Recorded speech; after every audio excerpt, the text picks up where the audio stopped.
All right, welcome back to another edition of Zero Block 30. Today, we are just going to spend time on Ukraine, just the three of us talking about how we feel. I want to give a little primer before we do that. We're really going to talk from two perspectives. One, how we're feeling is what we're going to do first. And then second, how the troops are feeling and what families and people across the world are kind of saying about what's going on. That's going to be the entire focus of today. And then later on this week, we want you to subscribe to the YouTube channel because later today, I'm going to be interviewing an expert who's going to come on and give an actual, after the full first day of operations of what's happened in Ukraine, she's going to give us an update about what she's seeing, what she's hearing, and what we can expect going forward. So look for that tomorrow on YouTube. Make sure you're subscribed there. But for now, we're just going to get into the topics about how we're feeling about this terrible news that's coming out of Ukraine. Because we've gotten some DMs and notifications from different family members and how people are responding. Shit, I got one this morning.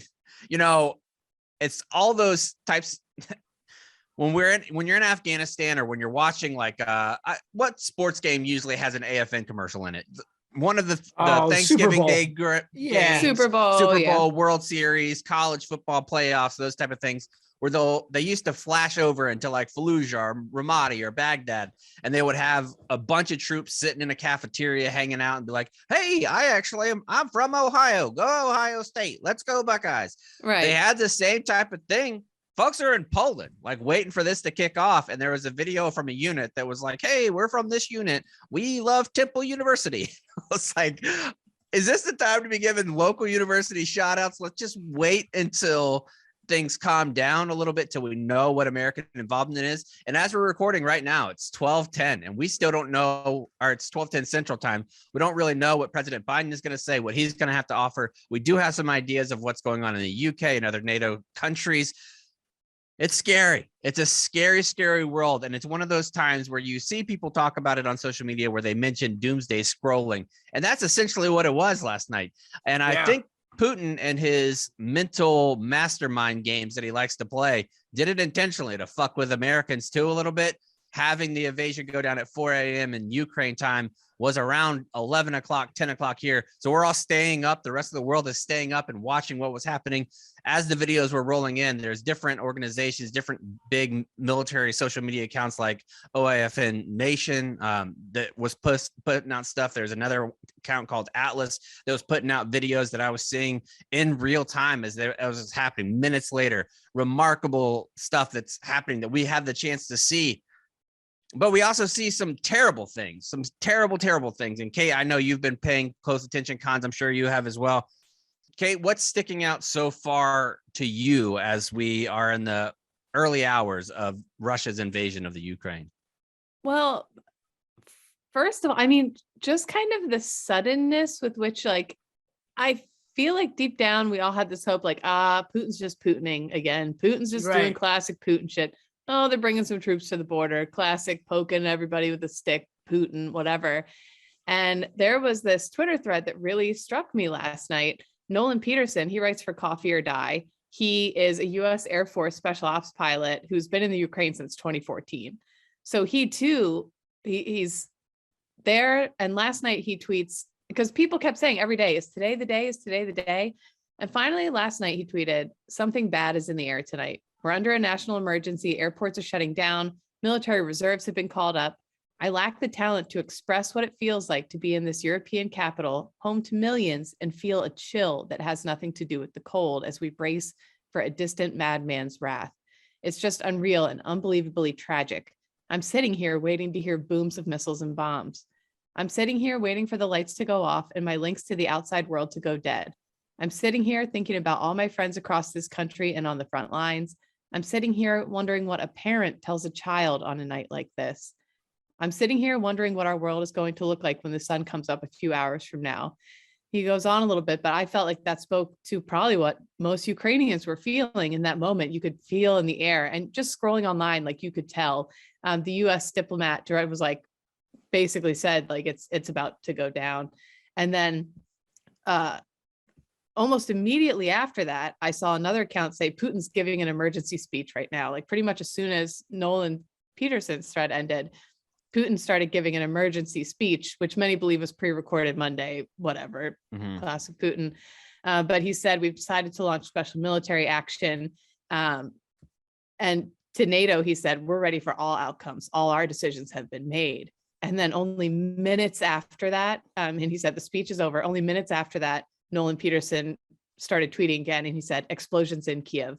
Good God, it's actually happening. And that's when all of a sudden, all these different reports, because I'm sure like you guys, like we follow, as soon as we started seeing this was really picking up, I started following journalists and civilians and people from all over Ukraine. And it seemed like in like 6 or 7 different cities, things began popping up, explosions at multiple different airports. And the videos that have come out since, the ones that have specifically really struck with me are videos taken by civilians in their homes. Of the one that sticks out most is a Russian fighter jet down at the level of a 2-story building going through a civilian neighborhood. And you can see it sounds like a mother huddled with her kids watching it, and she's filming it. The jet's coming, and all of a sudden they didn't expect this. The jet releases fucking missiles into the neighborhood, and it explodes, and the kids start screaming, and the camera starts going fuzzy as she runs her kids downstairs. And I think it's difficult for us because all of our wars have been fought on foreign soil in our time. It's so difficult to put yourself in their shoes and imagine. But I really sat there and tried to imagine what that would feel like, sitting in my apartment with my son and looking out the window and seeing fighter jets going through my neighborhood. There's videos from the hilltop seeing the Russian helicopters, like 20 of them, 30 of them approaching over these towns. And it just chills you to the core. Billy Football had this tweet that he said, we are literally watching the 1939 invasion of Poland right now. And I know, and then he said, that's pretty alarmist. The similarities are different, I know, but it's almost like we're watching this crazy thing from the past unfolding, but we're getting to see it in real time. And it's just, I cannot put my phone down. I have friends that normally don't follow any military stuff at all, who just regular civilian jobs always. And they're like, we cannot stop looking at the footage from this. It's insane. It's wild to see. So, yeah. Cons, what about you? The first 12 hours, how are you feeling?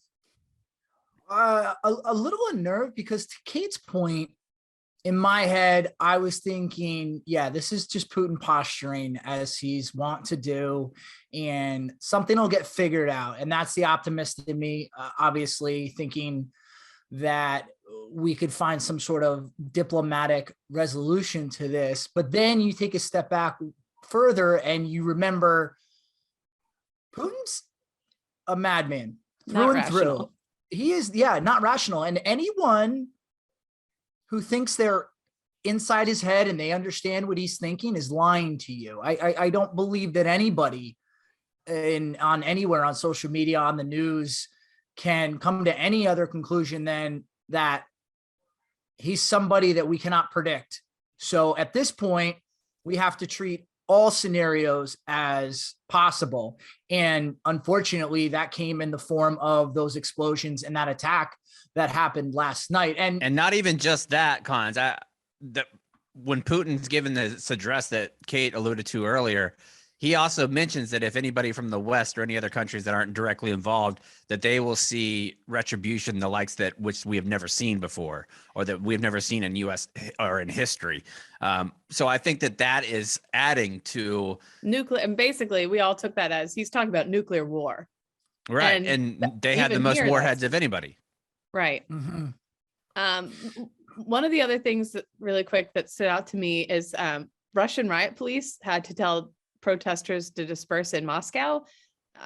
Russians on, I don't know, what. Yeah, we're getting a little bit ahead of ourselves here. Let's keep going with the timeline a little bit, because there's 2 things that I really wanted to say. One, this is obviously a calculated event that's happening. This is not a spur of the moment. It's not a peacekeeping mission. All those things that Putin has said it is are completely false, and everybody with a fucking functional brain knows it. They know that telling Putin that Russia or that Ukraine is never going to be involved in NATO. They're saying, why didn't you do that? Because that would have stopped it. No, it wouldn't have stopped it. He had all of his troops on the border of Ukraine ready to go in, and that's what was going to happen. It was inevitable.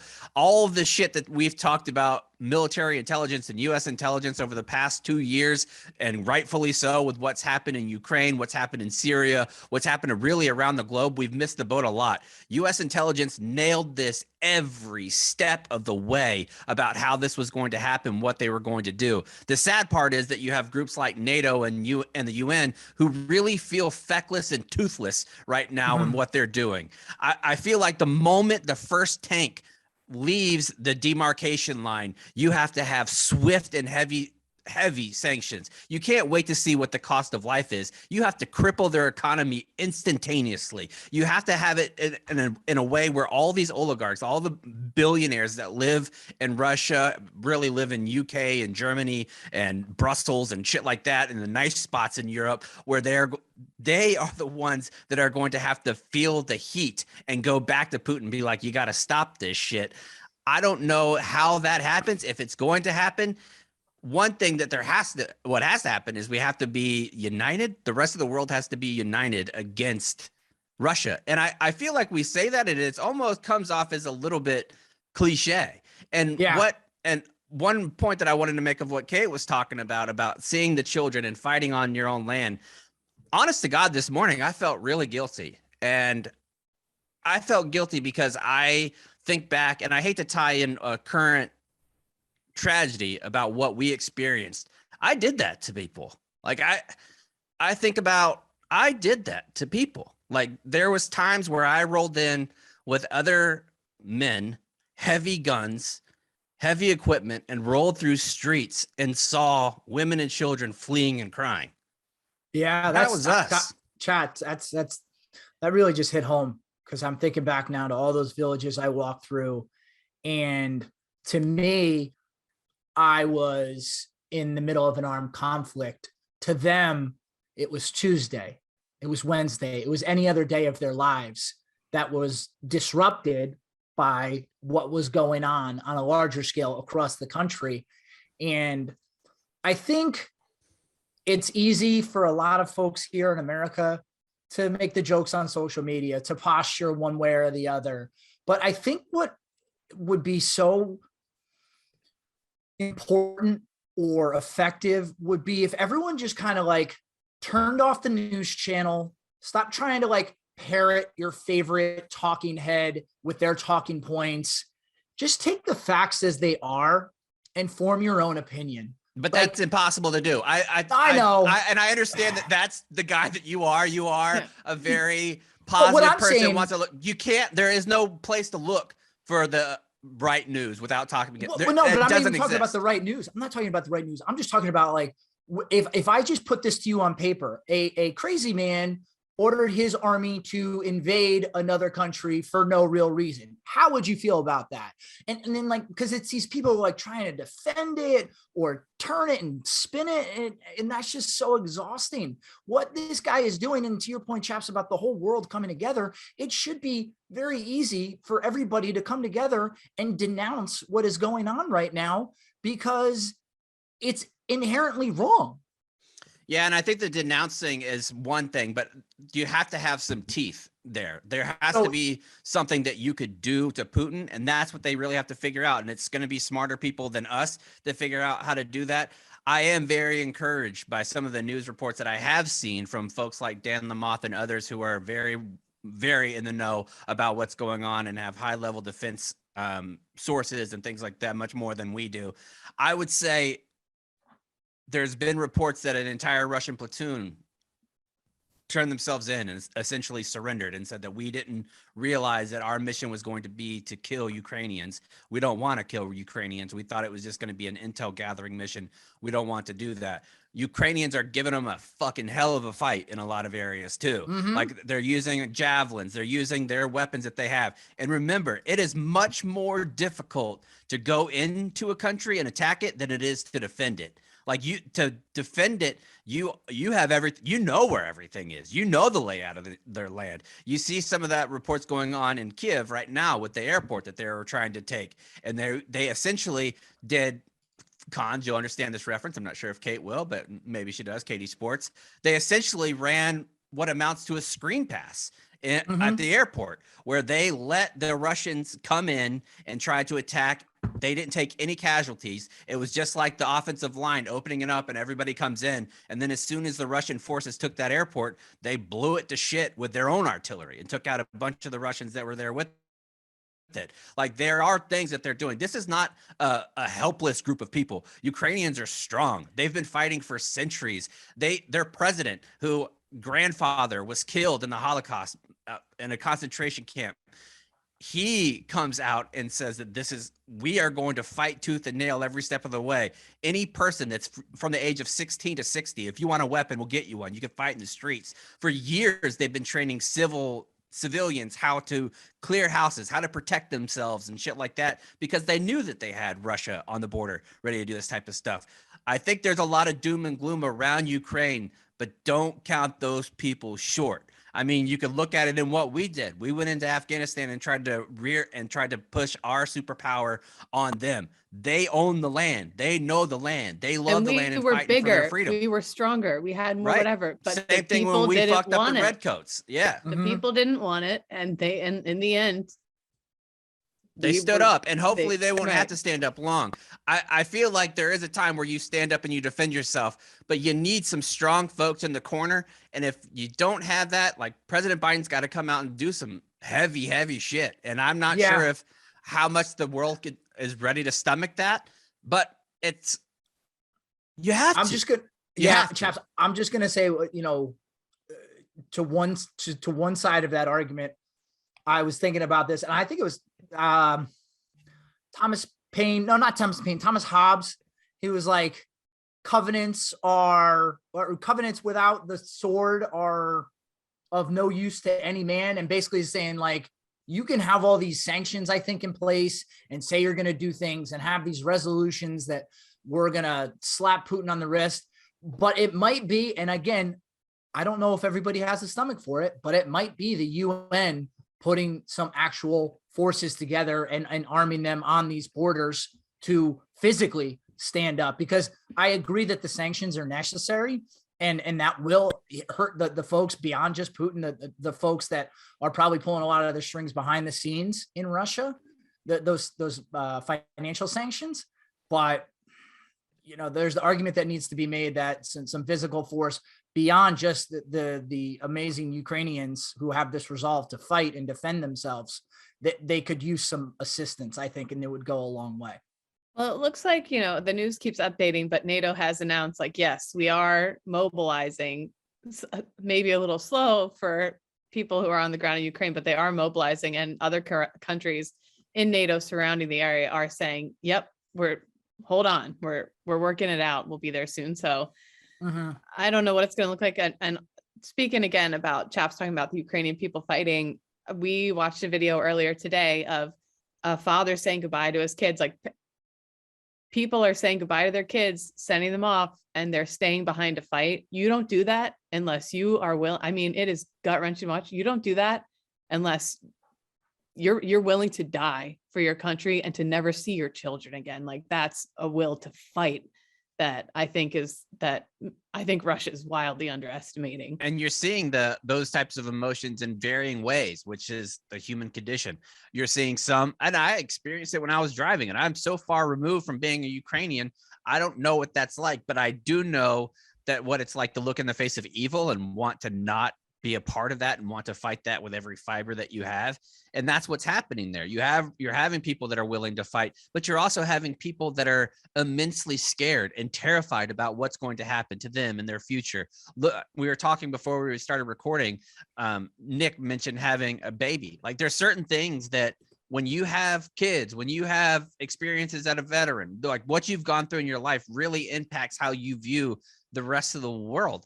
And I cannot imagine not wanting to fight there, but I also understand and am gutted for some of the families, or all of the families there. I was listening to NPR this morning, I believe it was NPR, and they were flashing back and forth from different cities around Ukraine. So I haven't even been able to find the clip. I want to, but there was a group, a family. There was a mother, 3 children, and she also had her pets there. And the interpreter was telling, you could hear a soldierly type voice saying, move, get out of the way, get out of here, go. And he was saying he's telling her to usher out and go find someplace safe to be.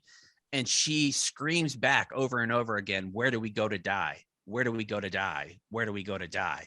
And I just thought, bringing your children and your pets, and your only question is, where do I go to die, is such a horrible, horrible plight to have. Yeah. And then I saw another report from a CNN reporter, Clarissa Ward. She was talking to Ukrainians, and the person said, where is the world? Why is the world not coming to our rescue? How is it possible that in 2022 you can launch an invasion on a European country and nobody seems to be able to put a stop to it? And it's just that fear and that helplessness that should, if anyone's listening, you should break your heart that these innocent people are just the result of Putin wanting to you know what? I'm not even going to speculate why he ultimately wants to do it. Because as I said earlier, getting inside that man's head is impossible for anybody, but it just really hits home when you think about all of these innocent people. Yeah. Another update too, that was kind of more recent, right before we recorded this episode, Chernobyl, the power plant fell to the Russians. Not that there was like a, but there was definitely a fight for the area. And then the Ukrainian Interior Ministry advisor said, one of the dangers of that is if there's a battle in that area, there is nuclear waste, radioactive nuclear dust that can be spread across Ukraine, Belarus, and other countries in the EU. So this, again, could affect everyone in very deep ways across Europe. So something else to keep an eye on there. I started talking about it too soon earlier.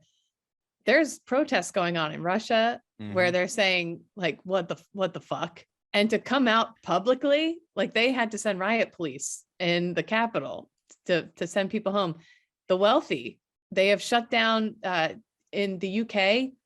The Russian airlines cannot go there. If you're super rich and you're in Russia and you're trying to dip out now, pretty much your options are narrowing. A lot of the big finance agencies here, like I heard from somebody who said they have been instructed not to.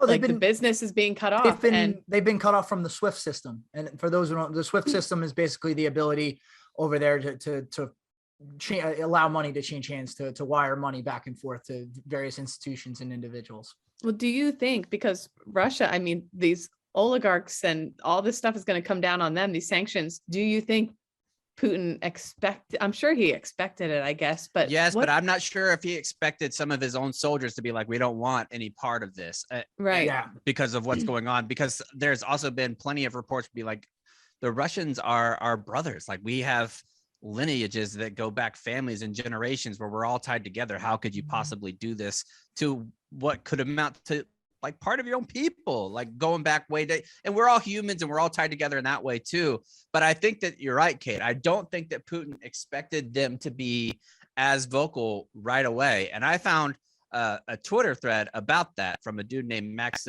Sidan.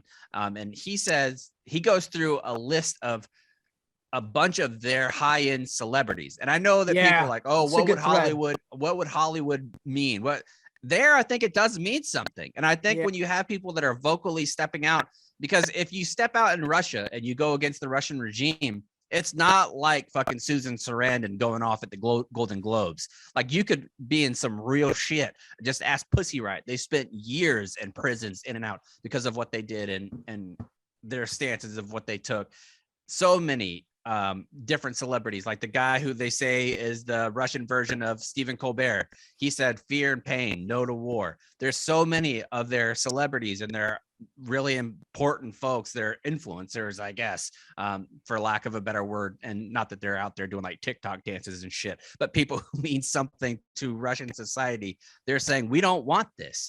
And that's how somebody like Putin gets stopped, because if it's oligarchs, if all the billionaires are no longer behind them, if they're losing all of their yachts, there's people clamoring for President Biden to strip all of the different penthouses that they have in Miami and New York and Chicago and LA and San Diego.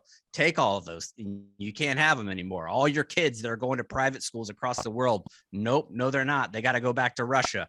Every single one of the rich people take every dime that they have. And we talked about it a little bit before we started recording.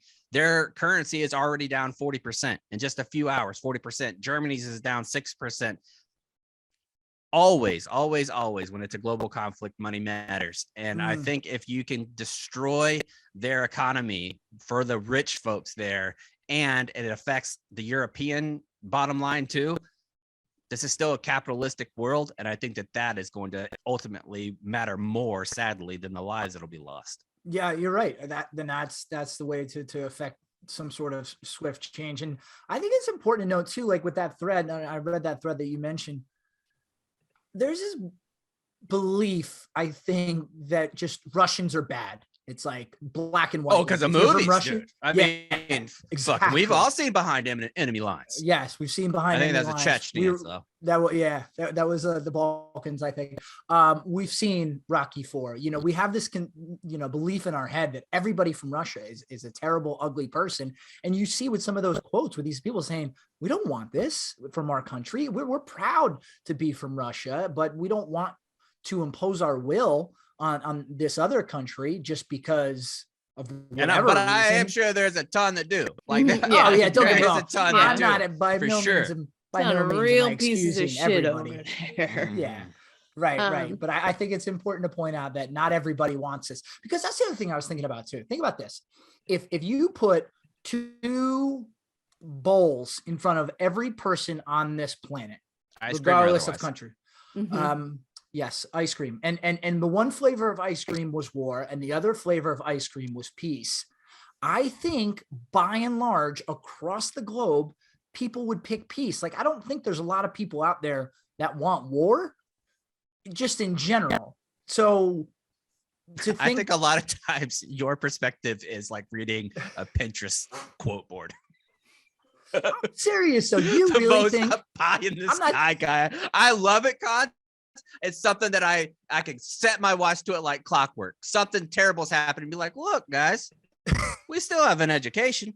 There's something to look at. There's still some bright I'm sides. serious. I'm sure I'm sure. I know there are people out there that are like, oh yeah, cool war.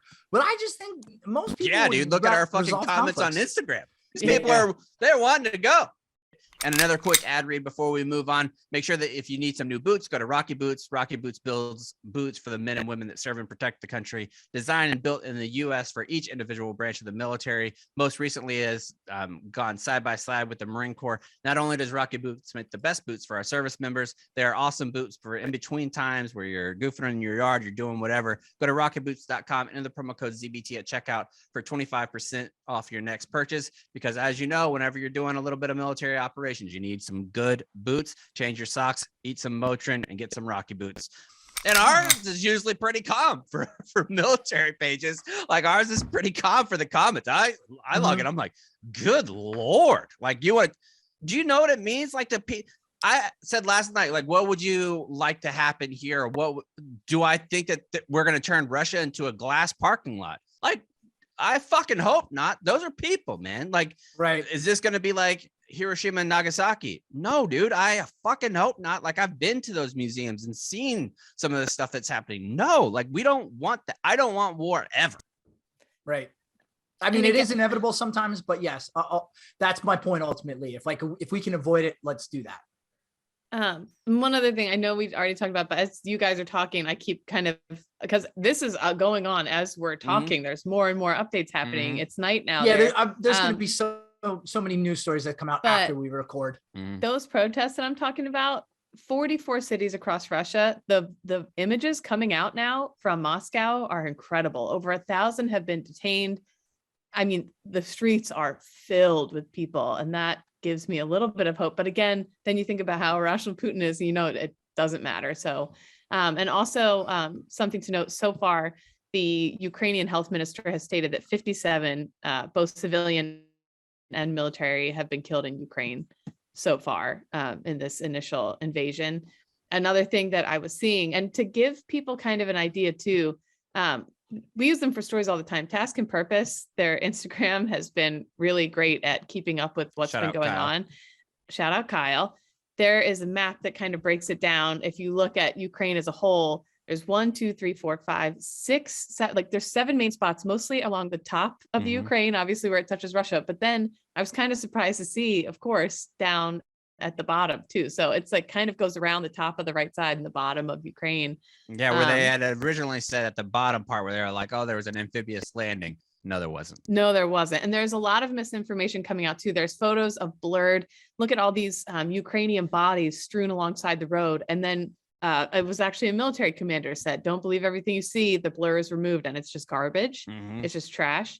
Another thing, there's just all sorts of videos coming out that they're saying XYZ, and it turns out, oh, this is from some other war. This is from not even from this country. So be really careful about everything before I retweet or share on ZBT. We try to find the original source and really make sure that that's actually what's happening. Except for one lady, I didn't do it, Kate, and I wrote a blog about it, but I stick behind it because it's one of the best quotes I've ever heard. Right. There was a lady that went across the street to meet, she's a Ukrainian, and she went across the street to meet a Russian soldier who was standing there, full battle rattle, ready to go. And she walks up to him, and apparently, from what the translation is, says, here, I would like to give you some sunflower seeds. So when we kill you on Ukrainian soil, you'll grow some sunflowers. Oh my I goodness. love it. Yeah, your body What a will grow the sunflowers. And Wow, honest to that's God, ruthless. there's not Eastern Bloc women might be the scariest single group on the planet. Different breed. Like if you're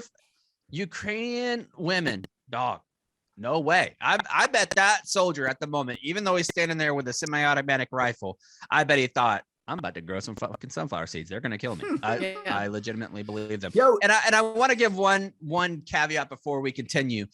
We are going to ramble on this show. Yeah, sorry. One, because I'll speak for myself. I don't have the intellectual capability to maintain a clean timeline for international events that I can't wrap my head around historically. I can't. Like I could try. I can read as much as I possibly can about everything that's going on. This is not something that will ever be in my expertise. I can, however, promise you that ZBT will always approach it from a level of humanity, where how we would feel if we were doing these types of things, or how we're feeling watching this type of thing go on. We can't give you the ins and outs of foreign policy and all that shit. But I feel like listening to this, if you look at it like an art piece, it's kind of like What the is this? ramblings Picasso. of all the new. I like it. This is like if you look at the news right now, it's fucking scrambled. Everybody's everywhere, even the so I it a feel Jackson like Pollock? You're essentially We're an trying to auditory. find what's happening in a global event across multiple international countries while reading a news bulletin like you would be watching porn in 1987 with the squiggly lines. Mhm, right, exactly. That's Yeah. what this is. yeah. And you're just hoping to get a real nipple of news every now and Yeah. Also- And then just don't be the person too that, thinks they are the expert and purports to know everything, because you don't.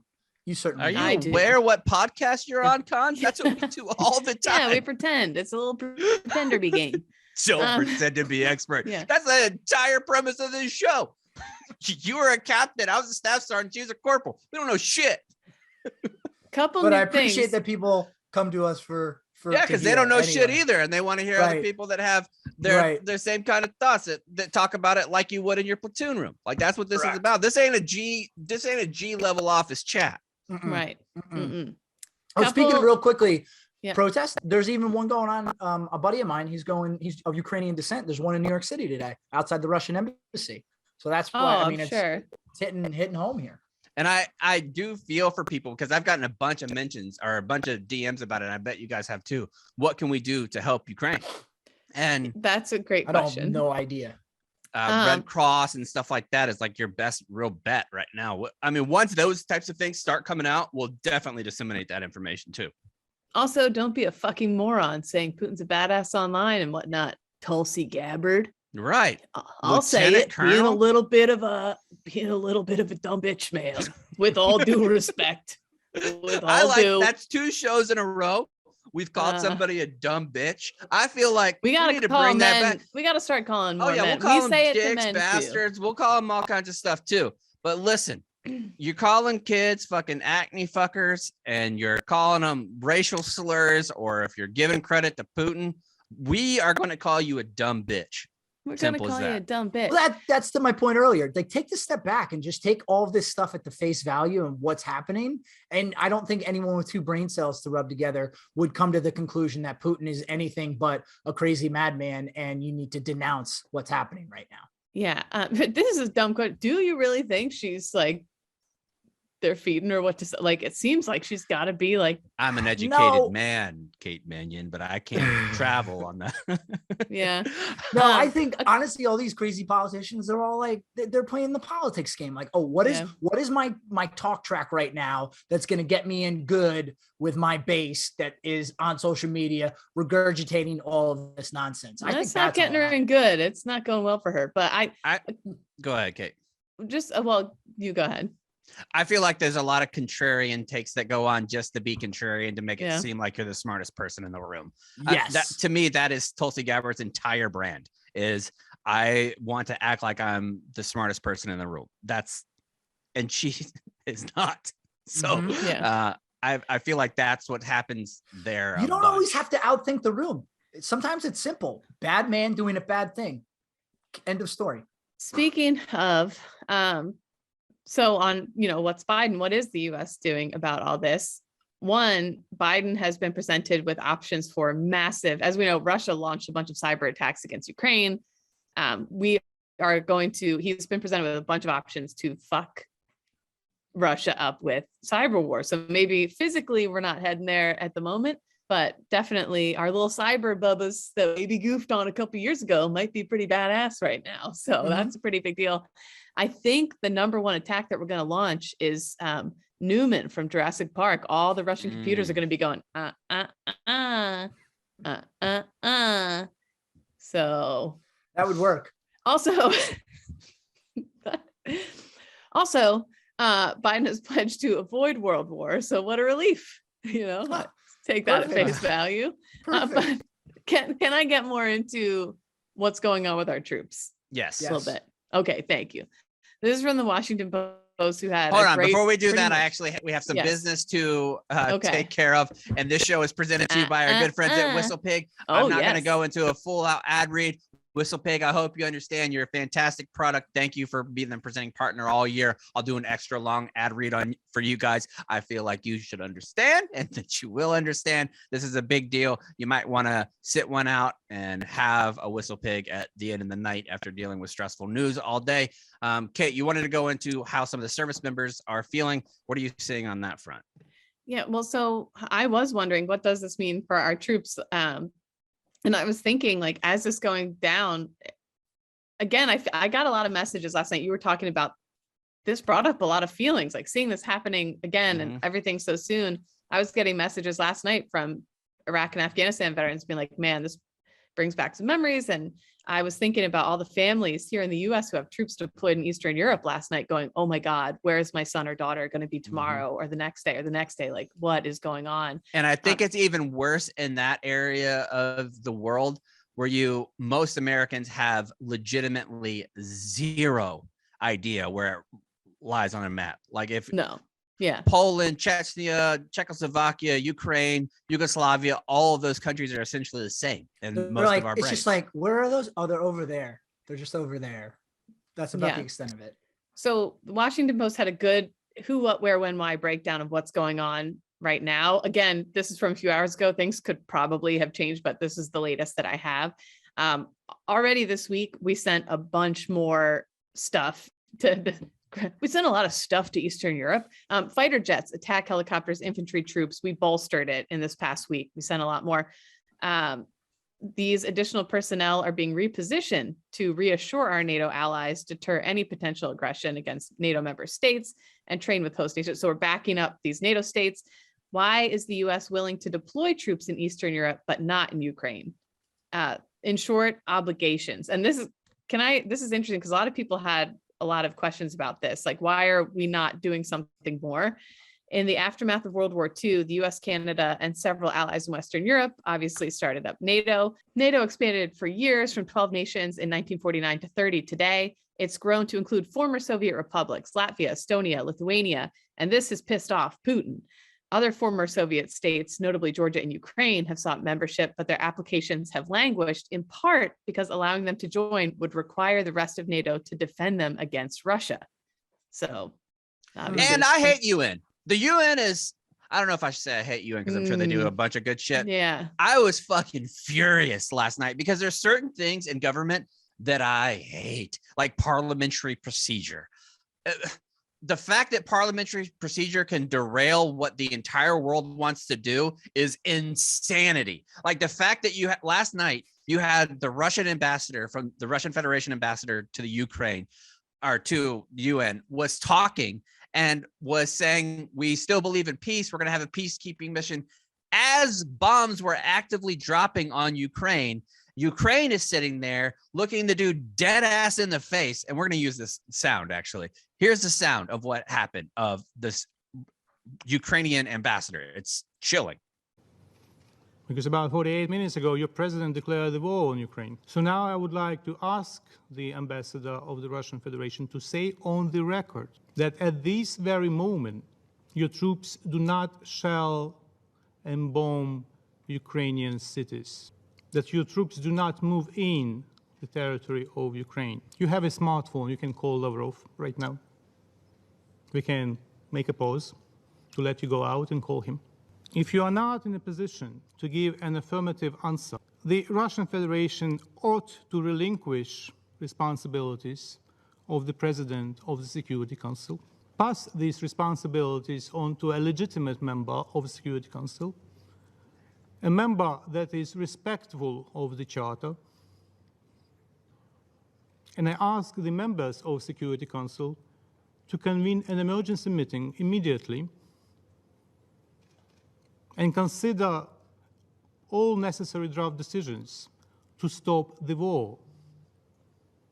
Because it's too late, my dear colleagues, to speak about de-escalation. Too late. The Russian president declared the war on the record. Should I play the video of your president?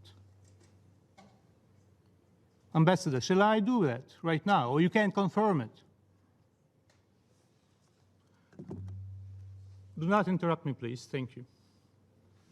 Then don't ask me questions when you are speaking. Proceed with your statement. Anyway, you declared the war. It is the responsibility of this body to stop the war. So I call on every one of you to do everything possible to stop the war. Or should I play the video with your president declaring the war? There is no purgatory for war criminals. They go straight to hell, Ambassador. So he's sitting there saying, how can they have a seat at the table when they are actively going against what this entire organization is for? Like the UN and NATO is to prevent large-scale war from ever happening again on the European continent. And now that's happening. And they're saying, how do they have a vote? And Russia sitting at the top of the Security Council. Like they're the one. How do? Like you should Doesn't be. make sense. Every other one of the G7 countries should be able to say, Russia, take your shit, get the fuck out, and we're going to blow you up. Like it should be that simple. But instead, you have all these other issues, which I'm sure there's a bunch of lawyers who are way smarter than us that can figure out the reason actually why. But it seems to be that there has to be a more common sense approach. And all across the globe, we've lost common sense in every single aspect possible. Yeah. It just with NATO, it just feels like they're an all-star team without any chemistry. They're all just kind of, going in their own direction and trying to prop up their own agendas. It's like Herb Brooks said, I'm not looking for the best players. I'm looking for the right players. Like we need to come together on the correct Cons would like to redraft NATO and find better.